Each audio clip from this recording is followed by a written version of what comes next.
Bueno, lo comprometido, estamos con Martín Sabatella, ex intendente de Lanús, de Morón, ex candidato a gobernador, diputado nacional.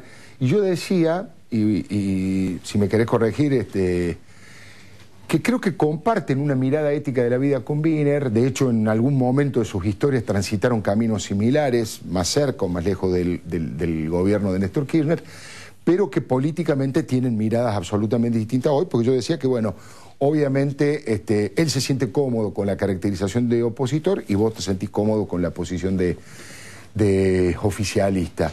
La primera pregunta, para más o menos respetar lo que veníamos conversando, es ¿cuál es tu balance de lo que pasó hace 10 años? ¿Cómo, desde qué lugar lo viviste? ¿Qué fue lo que pasó? ¿Qué estalló en aquel momento en la Argentina? Bueno, me parece que vos lo decías en la columna, Hermes también lo planteó, lo que hubo es un proceso político de profunda traición a la expectativa de una gran parte de la sociedad, ¿no? El gobierno de la Alianza, que terminó siendo un fiasco, un gran fracaso, una gran frustración, una gran mentira, que vino a hacer más de lo mismo, que vino a hacer lo mismo que dijo que venía a cambiar, había generado mucha expectativa, tenía que ver también con la posibilidad de dejar atrás lo que fue el modelo menemista, la cultura menemista, el neoliberalismo, lo que se había iniciado con la dictadura y después en democracia profundizado por el menemismo también.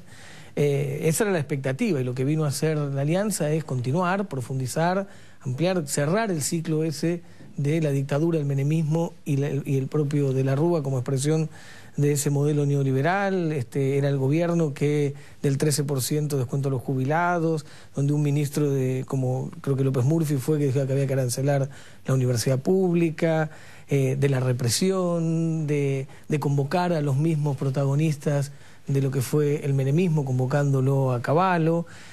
Venía a dejar atrás una historia y lo que hizo fue continuarla, profundizarla, por lo tanto produjo esa gran frustración, ese hartazgo y esa bronca. Yo fui intendente también en ese momento, o sea, yo era intendente, fui intendente 10 años. Yo fui intendente. ¿Qué recuerdo tenés de Morón? No, bueno, recuerdo una situación compleja, porque como decía recién, además de la crisis política, de representatividad, la crisis también institucional, la crisis social, la desocupación, por lo tanto, nosotros en el gobierno también eso impactaba en el propio municipio, ¿no? La recaudación, las tasas. Ahora, lo que nosotros habíamos construido era una relación muy profunda con la sociedad, porque veníamos también de una experiencia muy oscura anterior del propio municipio de Morón, y nosotros habíamos construido una relación muy profunda con la sociedad que nos permitió atravesar ese momento de pie y además con mucha confianza. Por lo tanto, yo digo, por ejemplo, la asamblea del centro de Morón se hacía dentro del Palacio Municipal, claro. Se hacía en el Salón Mariano Moreno. Claro, se abrieron las puertas y la gente...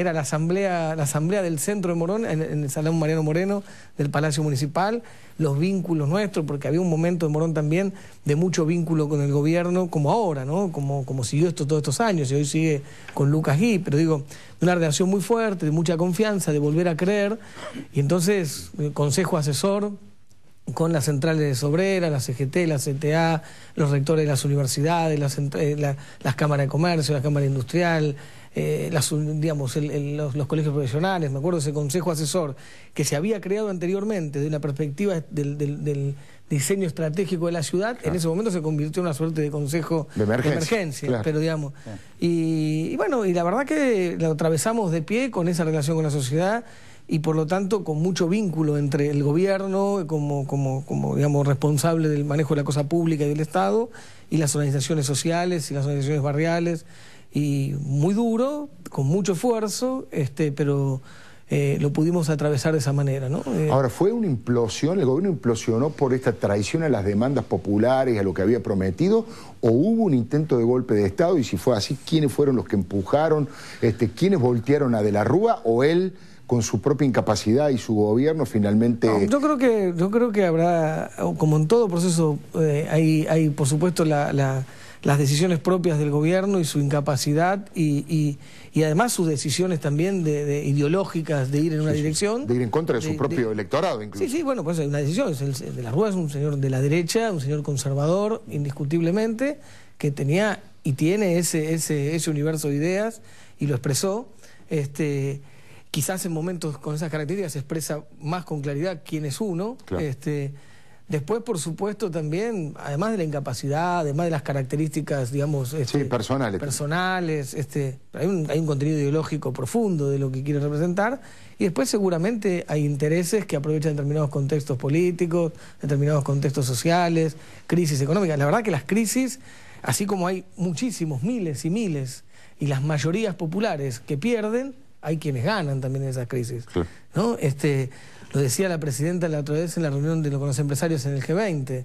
Decía, cada vez que sube o baja la bolsa en un país, o una declaración de Merkel, le decía en ese momento al presidente, o una declaración del otro día de Sarkozy, o una declaración de algún ministro de la eurozona, dice, produce crisis, y en ese momento hay un señor sentado también en una computadora comprando y vendiendo cosas y haciendo grandes negocios. O sea, digo, las crisis que son que impactan negativamente en las mayorías de un país, hay quienes se benefician. Entonces seguramente esos intereses también estaban en juego. José Antonio.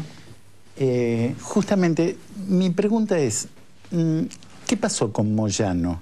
Lo pregunto en el sentido de que algunos asocian la reacción de Moyano a un eventual proceso de ajuste del mismo modelo, con restricciones en las paritarias o restricciones en cuanto a las posibilidades que el gobierno tiene de financiar a sectores postergados. Digo, porque desde la izquierda también hay como un conflicto ahí dentro del kirchnerismo. A mí me parece que este es un gobierno, el gobierno actual, que ha tenido como rasgo de identidad y que tiene como rasgo de identidad constitutivo la defensa de los sectores populares, la defensa de los sectores más humildes y la defensa de los trabajadores y trabajadoras. Por lo tanto, es difícil pensar que confrontando o enfrentando este proceso político o este gobierno, uno defiende a los trabajadores, más allá de lo genuino, de las pujas y de las tensiones que tiene que haber entre los distintos sectores que conviven en una sociedad. La presidenta es la presidenta de todos los argentinos y argentinas, y por supuesto un dirigente gremial es un dirigente gremial. Yo creo en el movimiento obrero organizado, creo en la participación de los trabajadores, como creo en la participación de todos los sectores. Ahora, yo lo que creo también es que acá lo que hay es una situación política de tensión que además produce consecuencias. Digo, de hecho, Moyano aparece hoy, más allá de la valoración personal que uno pueda tener o no, pero aparece siendo quizás utilizado de alguna manera por expresiones opositoras que se empiezan a encolumnar detrás de su palabra. Entonces, digo, y eso uno tiene que entender también, que está teniendo un rol en términos de la puja política y se empieza a convertir en un polo de atracción de quienes son opositores. Digo, eso yo lo veo absolutamente negativo y me parece realmente, no me parece correcta la actitud de Moyano, ni me parece que eso signifique defender a los trabajadores, porque creo que enfrentar este proceso político es negativo para los trabajadores. Es el proceso político que ha generado 5 millones de puestos de trabajo, que ha vuelto a las paritarias, a las convenciones laborales, al Consejo del Salario, el de la cobertura del 96% de los jubilados en la Argentina, el de la asignación universal, el de la asignación universal también para la mujer embarazada. Quiero decir, uno puede tener los debates absolutos o genuinos que puede tener la democracia, el crecimiento, la puja distributiva, la discusión de cómo se distribuye la renta, pero me parece que hay otros elementos que yo creo que son negativos. Bueno, espero que digamos, desde el punto de vista del diálogo y el tiempo resuelva quizás. Lo llevo a otro tema también sumamente conflictivo, además de Moyano, que es el de Daniel Scioli, en donde, bueno, su espacio político ha tomado fuerte posición a través de Marcelo Saín, bueno, de distintas declaraciones respecto de este enfrentamiento que hubo. Digamos, el hecho informativo fue el enfrentamiento de la policía bonaerense reprimiendo a sectores de la cámpora que pretendían entrar, pero hay una cosa mucho más profunda, un cuestionamiento a la propia política de seguridad de Ricardo Casali, por qué no decirlo del propio gobernador Daniel Scioli, que lo ha respaldado una y otra vez. Hoy había fuentes del gobierno de la provincia de Buenos Aires que decían, ¿cómo es posible, cómo se puede interpretar políticamente que un sector del oficialismo que sacó el 5% de los votos quiera imponerle política a quien sacamos, decían ellos, el 55% de los votos? ¿Qué pasaría si hicieran lo mismo tratando de imponerle alguna política a Cristina Fernández de Kirchner? ¿No es una actitud, digamos, que va en contra del propio Frente para la Victoria? A ver, supongo que cuando habla del 5% se hablaba de nosotros, que sacamos el 6,5%. Está bien, pero más o menos. No, pero digo lo que dijo. Simplificaban. Sí, claro. No, pero digo, son como 150.000 votos más, que nosotros estamos muy contentos de haber sacado de la primera elección a la segunda. Pero digo, nosotros tenemos una opinión pública, es sabida, ¿no? Es conocida nuestra opinión. Nosotros somos absolutamente críticos de las políticas de seguridad del gobierno provincial. Nosotros creemos que la política de seguridad en la provincia de Buenos Aires es conceptualmente equivocada y además es absolutamente ineficiente, que hay que hacer otra cosa. Nosotros creemos que hay que volver al Ministerio de Seguridad en la provincia de Buenos Aires, que hay que hacer grandes transformaciones en la política de seguridad, que hay un eje en la gestión social de la seguridad pública, prevención social del delito, prevención social de la violencia, políticas de inclusión profundas, participación comunitaria como un gran eje, y otro gran eje es la transformación también de la policía, y para eso la conducción política, la conducción civil de esa fuerza de seguridad para transformarla. Creemos que policía comunitaria es correcto para para la prevención del delito en los distritos. Creemos que hay que darle formación, mejor salario, mejor capacitación a la mayoría de la policía que sale a la calle, pone el cuerpo y quiere hacer las cosas bien, que hay que depurar profundamente sobre todo las cúpulas policiales, donde hay nichos de corrupción asociados al delito y hay redes delictivas asociadas a esos nichos, a esas cúpulas, en muchos casos sectores de las cúpulas policiales, eso aparece cotidianamente también. O sea, creemos que hay que hacer muchísimas transformaciones y creemos que eso necesita coraje, decisión política, y creo que hay que hacerlo en el marco de un gran acuerdo que existe en la Argentina de muchos sectores, que es el Acuerdo de Seguridad Democrática, que yo creo sí, por ejemplo, que expresa con mucha claridad la ministra Nilda Garré en términos nacionales. Nosotros compartimos plenamente la orientación del Ministerio de Nilda Garré. Y tenemos diferencias con Casal. Ahora, y las decimos, somos una fuerza política, opositora en la provincia de Buenos Aires, lo decimos. Digamos, compartir una política e impulsar una política distinta a la del gobernador y compartirla junto con el vicegobernador, ¿no es desestabilizante del gobernador? ¿No genera algún tipo de desestabilización que el propio vicegobernador trabaje con ustedes para eso? No, nosotros no trabajamos con el vicegobernador, no somos parte de Más Fuerte. Nosotros tenemos mucha sintonía con el vicegobernador. Yo lo he dicho también antes, durante y después de las elecciones.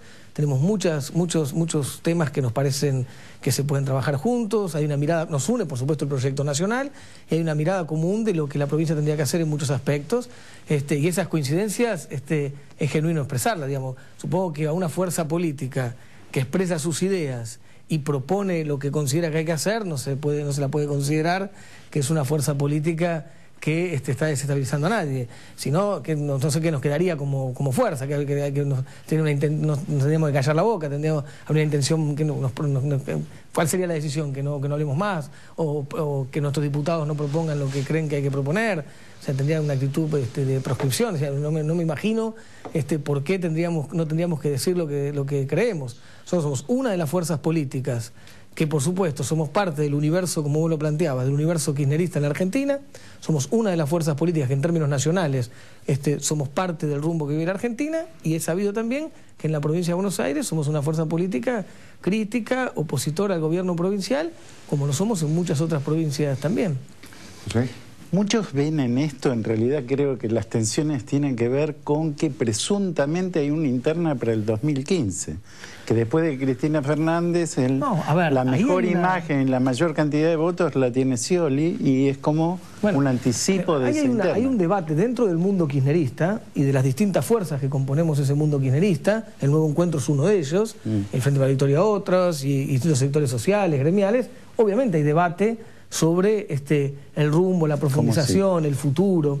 Nosotros creemos que el kirchnerismo ha fundado en la Argentina una nueva identidad política, una nueva subjetividad política, social, cultural, que necesita una organización que lo pueda expresar en su conjunto, y hoy no hay un solo lugar, por lo tanto desde distintas fuerzas nos sentimos parte de ese mundo, y seguramente creemos que va a haber una discusión que se irá explicitando entre quienes tienen voluntad de profundizar, de avanzar en este proceso de transformación que lidera la actual presidenta, y quienes puedan querer frenar o retroceder de una perspectiva conservadora.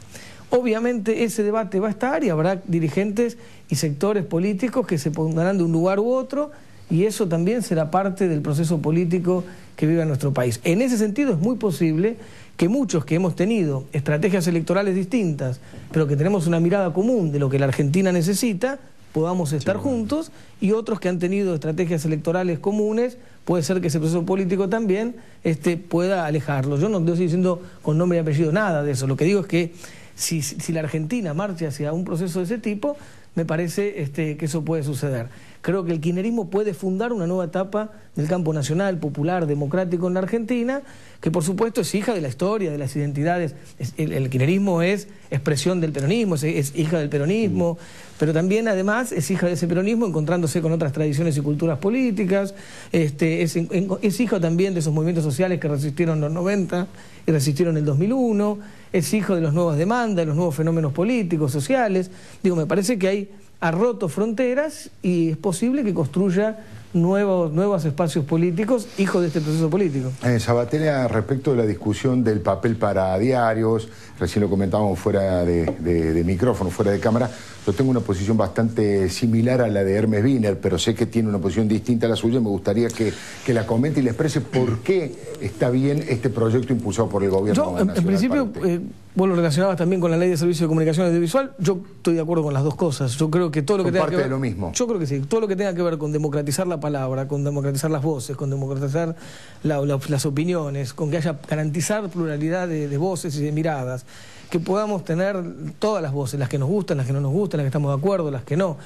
Eso le hace bien a la democracia. La democracia necesita democratizar la palabra y la democracia se profundiza democratizando la palabra. Y yo creo que la Ley de Servicio de Comunicación Audiovisual va en esa dirección, y declarar de interés público el papel, cuando todos sabemos que es el insumo básico para la palabra escrita, para los medios gráficos, me parece que también es fundamental. ¿Por qué?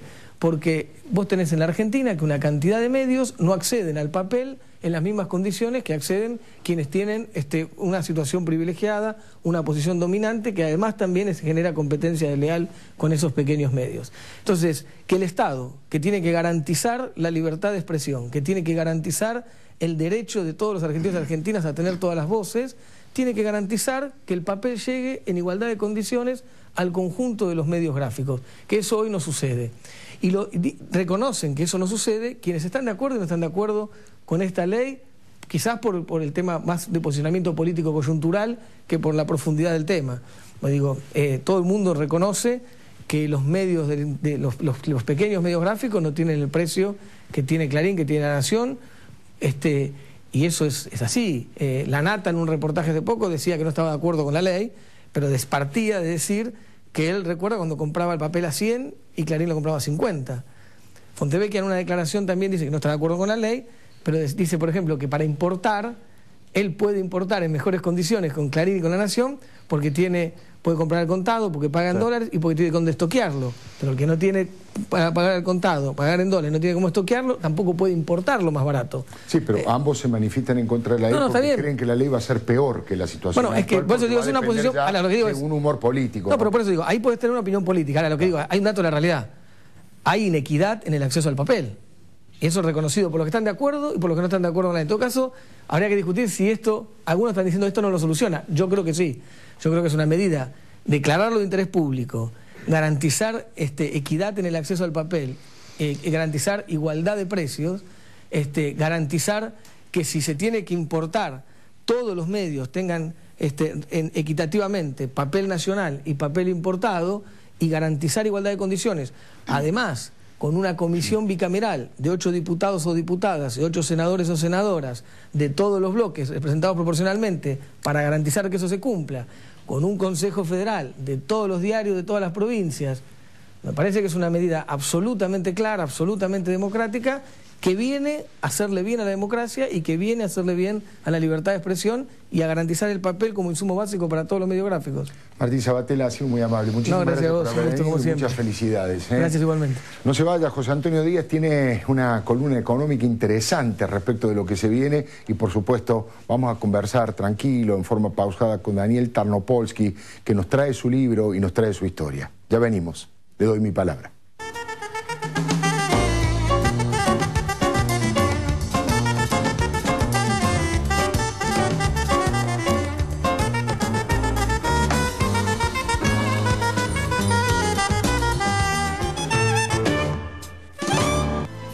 Banco Credicop, desde siempre junto a las pymes. Banco Credicop.